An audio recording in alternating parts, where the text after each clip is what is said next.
because of their conduct. The professional militaries fight professional soldiers.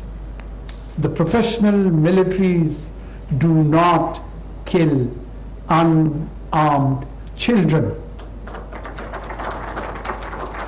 I've been repeatedly saying this, that in recorded history, on the advent of the birth of Moses alayhi salam, Musa alayhi salam,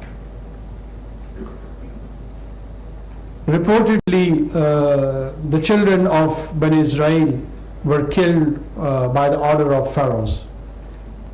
And ironically, the people who claim to be the followers of Moses, after 2 millennia, they are following the footsteps of pharaohs rather than Moses. And that killing, senseless killing, is one of the biggest challenge, be it the Convention of Children Rights, Human Rights, Women Rights. You just multiply it with all the adjective and the nouns of all the rights. I think so United Nations is losing its sense of purpose.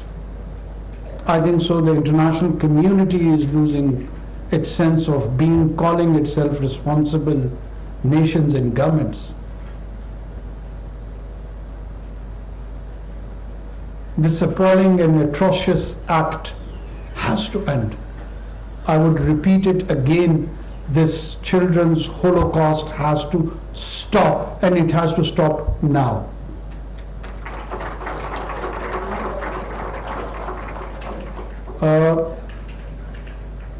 The heart of not just Muslims. Let me convey this. Yes, we are not apologetic about our identity as Muslim. We are Muslims. We are Muslims, and this is a pride which we take for last 1400 years. We are the continuation and the conclusion of Abrahamic faith.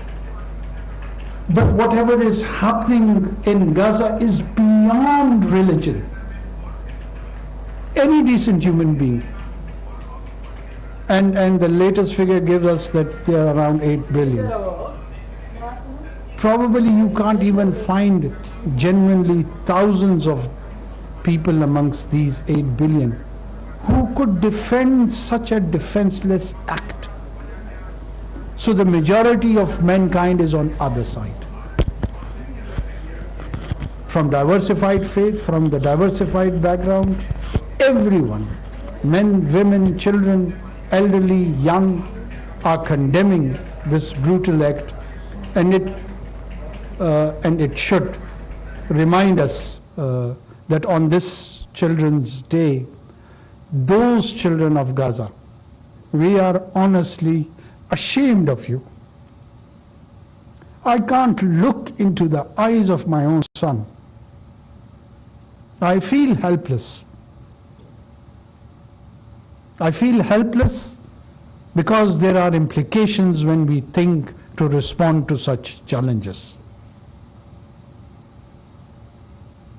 But let me remind anyone and everyone who's listening to this, these gory images in this age and time of new technology, this is no more a written history. They should not forget. Now it has turned itself into pictorial history. These images would be reproduced, bring back to life after not just a century, rather even a millennia. It would be part of the collective memory of people of different identity groups, and it would lead for the conflict of the future causes of the future conflict. It will not resolve the conflict. It is given birth and giving birth to many more. Probably people are not responding now.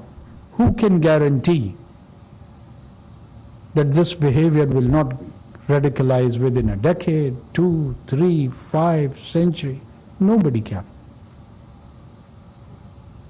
All we pray, and we are trying, along with our global partners on the platform of OIC and others, to raise and pressurize the Western Hemisphere, led by particularly the United States of America, that some sort of rationalization happens, some sort of sanity prevails, and immediately this war should come to an end, and the cessation of violence is an immediate target. This is not justice. This is a just immediate need and requirement.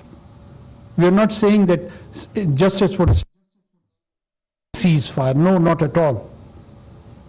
And the creation of a human corridor is a prerequisite where the children, like our own children, would probably have a chance where they may come back to life.